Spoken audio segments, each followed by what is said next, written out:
What's up, YouTube? I want to share my super ego experience with y'all. For those who, trying to get into the trucking industry or curious about super ego.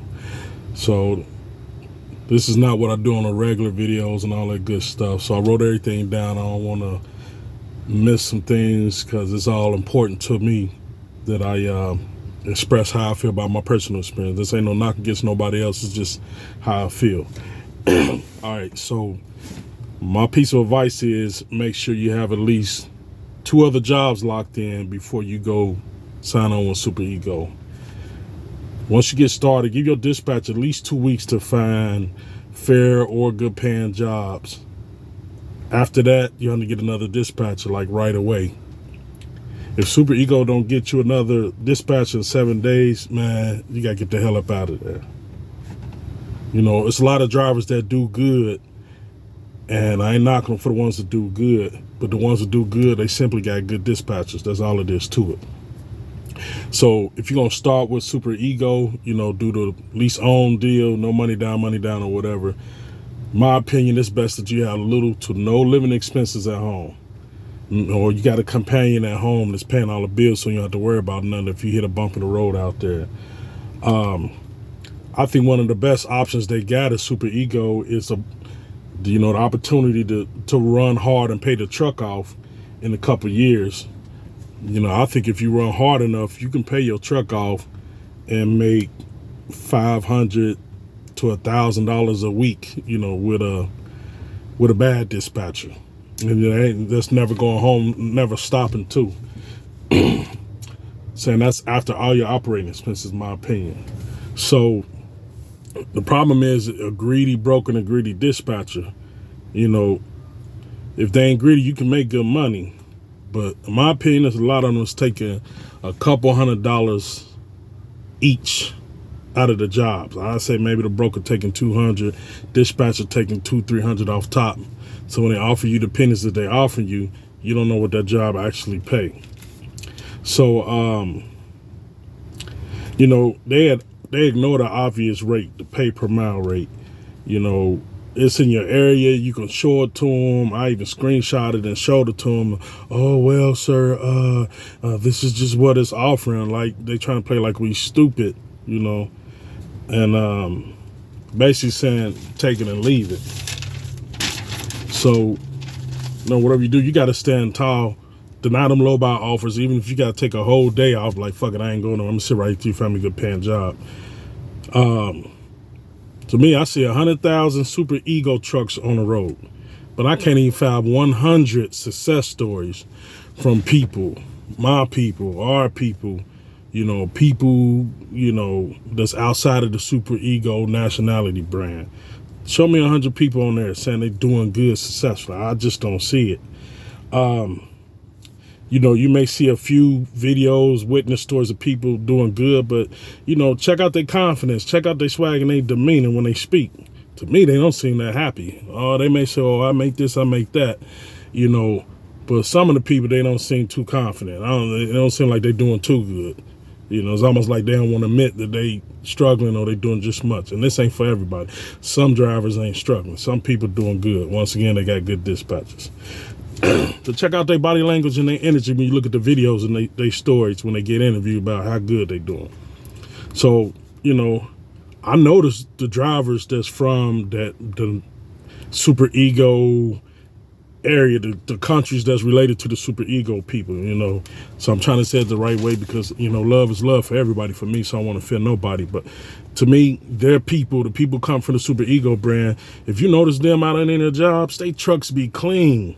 The trucks be clean, they be happy, they be bouncing out the truck, smiling, fresh to death, G'd up from head to toe, confidence through the roof. You can tell by their body language that they being taken care of. That's their people. So the dispatcher's looking out for them, giving them a good job. That's their people. It is what it is. I can't knock it, but it's sad to say our people don't do that I know of.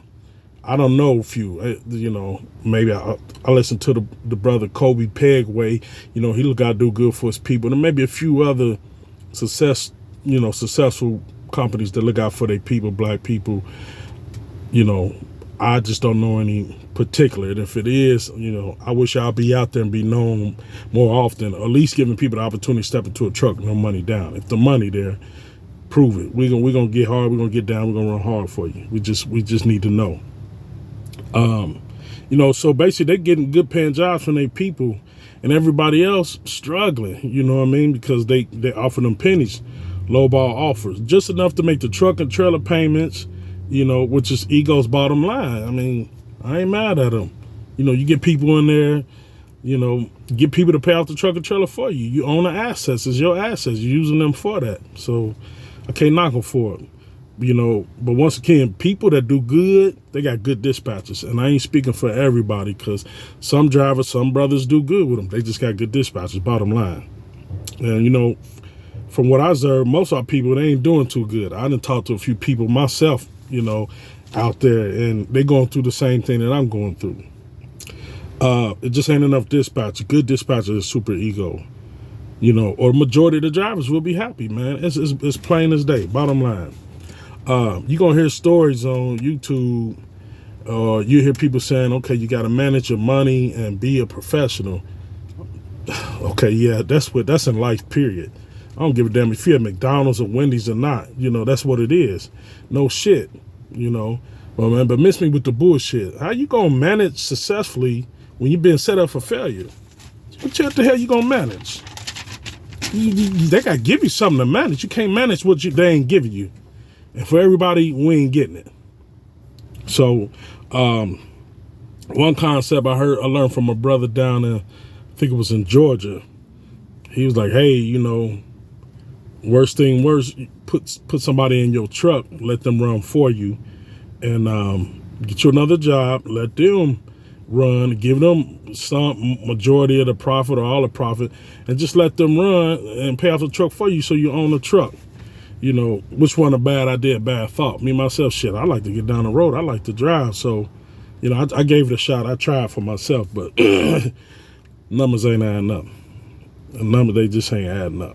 And this ain't my first rodeo. So, you know, I ain't with the bullshit. I done been with other truck companies, and I knew what the numbers was up ahead of time. And the numbers added up when I drove for them. The numbers ain't adding up for Super Ego. So, you know, but just simple, like the brother told me, put somebody in your truck, let them run and pay the truck off for you. I'm like, okay, that sounds good. But then again, that sounds real familiar. Shit, that's what the hell Super Ego doing.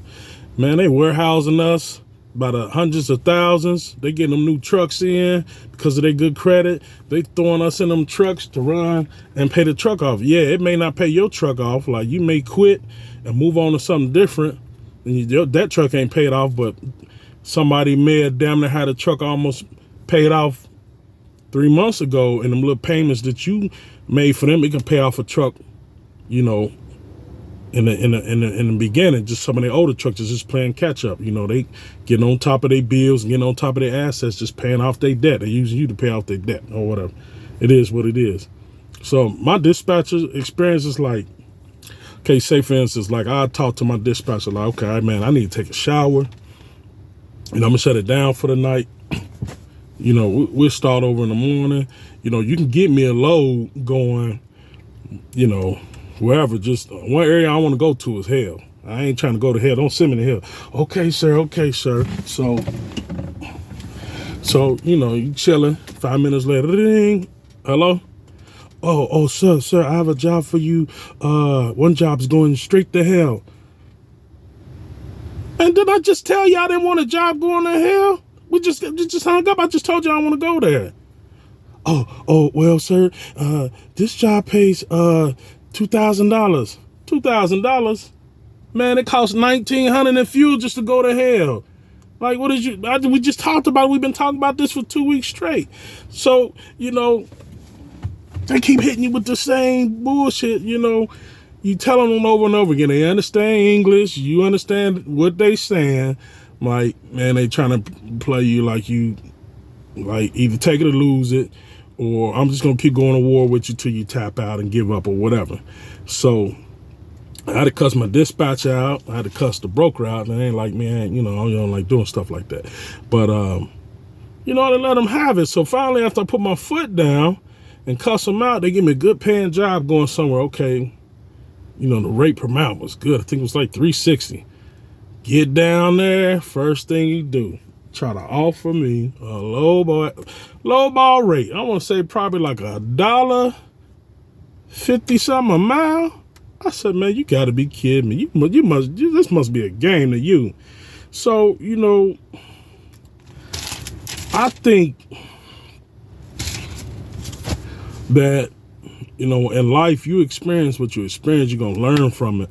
But I ain't gonna lie to you, I'm seasoned. I've been blessed in the past to work for different places, to pay good money. But, you know, it's a lot of sacrifices in what you do. And what I've done, it's been plenty of times what I've done well, but I just wanted to try something different because it worked for me at that time. And Super Ego, you know, I felt like to hop in the truck, no money down. Hey, I'm with that because I know I can run. And if you pay me with what you're supposed to be paying me, then we both gonna eat. But if you ain't paying me what you're supposed to be paying me, I can't eat.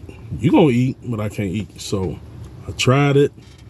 It didn't work out for me. I know a couple good brothers is working out good for them because they got good dispatchers, point blank, period. But, you know, as far as Super Ego, this my experience personally. I ain't knocking nobody. Super Ego got their brand, warehousing people, get in there, no money down, pay the truck off, pay off their assets and they bills or whatever for the money they make off of you, and give you just enough to make it to the next week because you got a bad dispatcher. I mean, if it's good dispatchers out there, man, I give y'all plenty of props. I know y'all got to eat too, but if y'all human and y'all understand that other drivers like us got to eat too, and y'all giving them good rate per miles, man, props to y'all, man. We need more people like y'all out there in the world. So this my last day of Super Ego. I already dropped the trailer off last night. I'm in Walmart right now, waiting to get my ride up out of here. I'm gonna take it back down to them. They can have their stuff back, you know, as a professional. You know, people say, oh, you gotta be professional and all that stuff. Yeah, okay, I understand. Been there, done that. This ain't my first rodeo. Don't leave their equipment behind, man. Kill them with kindness, especially if they let you get in their equipment for no money down. Bring them their equipment back, man. Just bring it back to them and move on to your next venture. As long as you got them CDLs in your pocket, you got money in your pocket, man. You're gonna be all right. You can go get another job. Go work somewhere else. So me, myself, my next venture is I'm about to go back to moving furniture. If you don't own your truck, man, it's rough out here being micromanaged by a corporation, a dispatcher, and a broker. So if you don't own your own truck, it ain't gonna be easy if they not give you the money you know you're supposed to get. So I'm gonna go back to furniture because it pays better than freight. That's just my thing. Everybody ain't built for it. You know what I mean? Even in my 40, I'm 40 something. I ain't about to tell you, I'm 40 something. I still can get down. I'm still healthy. I'm still strong. I'm energetic. You know what I mean? And in the furniture industry, the right agent gonna give you plenty of money where you pay for your labors, do the work. You be the professional, do your paperwork, stay on top of that. But I mean, during the peak season, you know, guys, you know, grossing $20,000 a month during the peak season, which is soon as school let out, April, May, June, July, August. You know what I mean? $20,000 a month easily, and that's just running hard. So I'm gonna go back to that. You know, because that's what I knew from years ago. I just been away from it for a while, but the industry picked back up due to COVID. You know, years ago, we used to make real good money off of moving furniture, being a driver or even a laborer, good money. But ever since September 11th, the housing market crashed, you know, and then the government came in with tariff discounts and stuff like that, start taking the money away. But now that COVID hit, and it's a health risk to be in these people's houses and exposure and all that, now the moving company, you know, they got the advantage now. Like, hey, y'all want us to come up in these people's houses and take a risk of getting COVID or whatever not? Man, y'all about to pay us these premium rates that we had. Give us our rates back. If not, we ain't moving nobody. So now then it came to agreement to where the money is big. Right now it's slow, but even slow, working for a moving company, gonna pay more than what Super Ego paying right now, even other places locally. But that's my thing. I'm going back to slanging furniture, drive tractor trailer, be an owner-operator, pay my labors, do my paperwork, stay and remain professional, and get that money. So what I'm going to do is I'm going to do another video, my first month, when I get my first statement from moving furniture, I'm gonna post another video and you know, just let you know how much I made, just to be honest about my transition from Super Ego back to household or whatever not. And I'm not saying household is the only way to go, the only route, but I'm going back to household because that's what I know. I know for sure it's gonna pay. You know, you're gonna see the money on a load board, like this job pays roughly this much. This is without a broker and a dispatcher getting it cut, and you can actually choose and see it and get it. And then you got people behind you that's gonna say like, hey, you know, this job, you may have lost a few hundred on this job, but we're gonna get it back for you, you know, or whatever the case may be. You got people that's behind you that actually gonna help you get your money if things didn't pay 100% of what it should be. But I'm sending y'all my first statement when I get into it, post another video, and we're gonna see just see what the difference is, what difference it makes once I get my first statement compared to where I've been at with Super Ego. So, you know, I don't do the YouTube too much, but I try to check comments or whatever not. But, you know, if you got any questions, you can hit me on, you can email me, k.lewis.trucking@gmail.com. I don't have IG and all that stuff right now because I ain't no international player or nothing like that. You know, I ain't that advanced, but k.lewis.trucking@gmail.com. Just email me if I don't get if I don't get to your comments on the video. Just ask me any questions about trucking. Let me give you my experience. And as a good people, we need to network, man. Networking is powerful. No matter what color you is, man. Reach out, network, ask questions, and build together. All right. Peace.